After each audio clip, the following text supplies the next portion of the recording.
Hello everyone, welcome to today's class.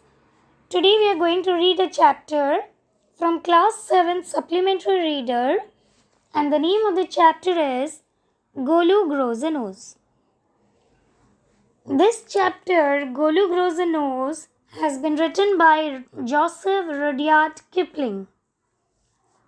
This story has been written in a simplified manner in simple words and abreast. Abreast means written in a short way. That means it is a short story.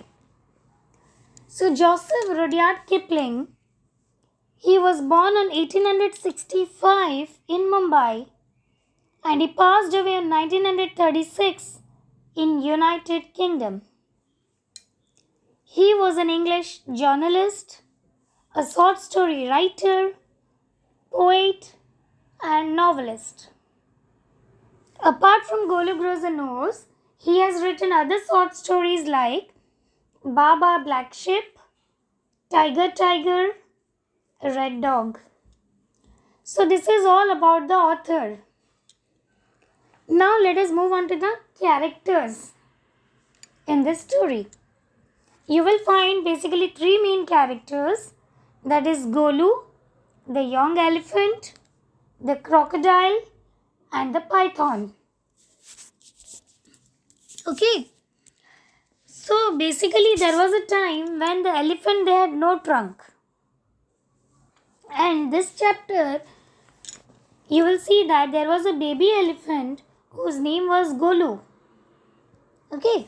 And he was having a bulgy nose. Bulgy means swollen nose. And he used to go to the Limpopo river in order to find out about the crocodile's eating habits. His mind was having full of questions, and one of his questions was to know about the eating habits of crocodile. So to get the answer, he goes to the Limpopo river.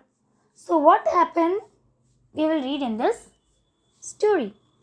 Okay. So now let us move on to the story.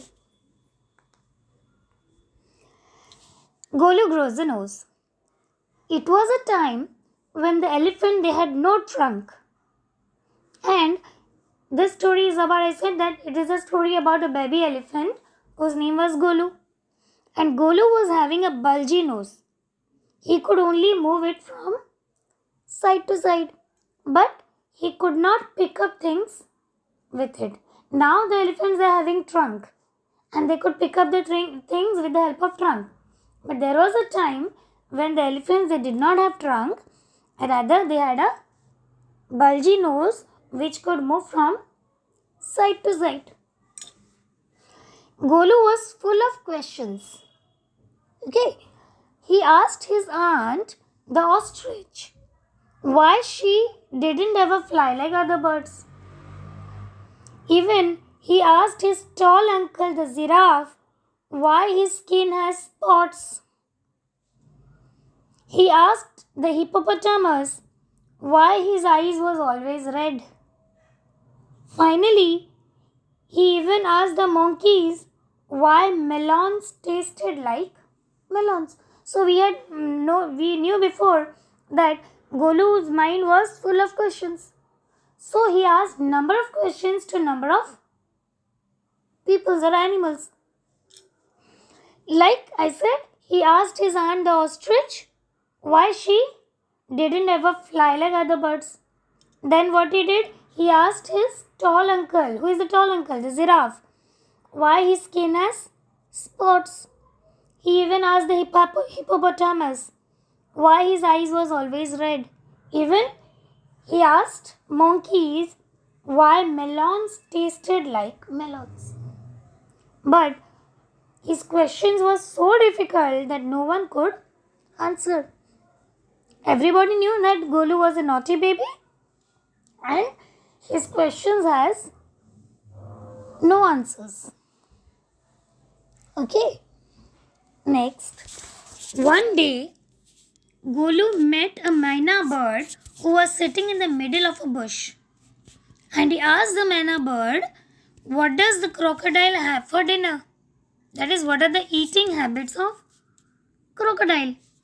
To this, the Mena bird answered that go to the banks of the great grassy Limpopo river and find out the eating habits of crocodile. Then after that, what happened? Golu went back home and he made his plan to go to the great grassy Limpopo river. So what he did? He carried with him 100 sugar canes, 50 dozen bananas and 25 melons and said goodbye to his family and made his way to the great grassy Limpopo river. Why he made his way to the great grassy Limpopo river?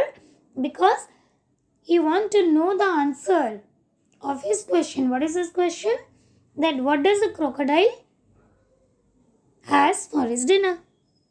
And he has never seen a crocodile and even he did not know what one crocodile looked like.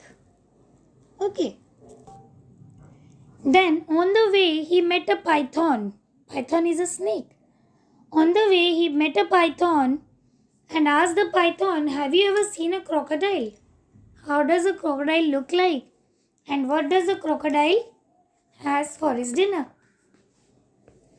To this, Python gave no reply. He gave no answers. Rather, what he did, he coiled himself and even Golu helped him to coil himself around the branch of the tree. And as Python did not answer, Golu said goodbye to him and made his way to the great grassy Limpopo river. And on the way, Golu started eating sugar canes, bananas and watermelons that he had carried with him. Okay, and after a few days, he reached near the great grassy Limpopo river. And when he moved on the river bank, he saw a log of wood. And it was the cunning crocodile, but Golu used to think that it was only a log of wood. Then when Golu went near the cunning crocodile, Golu put his question to him. He told that he would give the reply in his answer. So what was the Golu's question? Golu's question was that, have you seen a crocodile? And what are the eating habits of crocodile? To this, the crocodile said that I will reply you in your ear. And when Golu came near or went near his ear, what the crocodile did? The crocodile caught Golu by the nose and told that today he would eat the elephant. Even the crocodile started dragging him hard into the stream. Okay, Golu said that I'm getting hurt, please leave me. To this, what the crocodile did? Crocodile started dragging him towards the stream. Then what Golu did? Golu cried for help. Then the python came. The python was following Golu from that place. So now the python came and coiled fast around Golu's stomach. And both of them, Python and Golu, they pulled very hard. And with each pull, Golu's nose grew longer and longer. And at last, he was free. Okay. So finally, Golu freed himself. But his nose was now 5 feet long. Then what happened next? Golu wrapped his nose in a big banana leaf and hung it in the great grassy Limpopo river in order to cool it.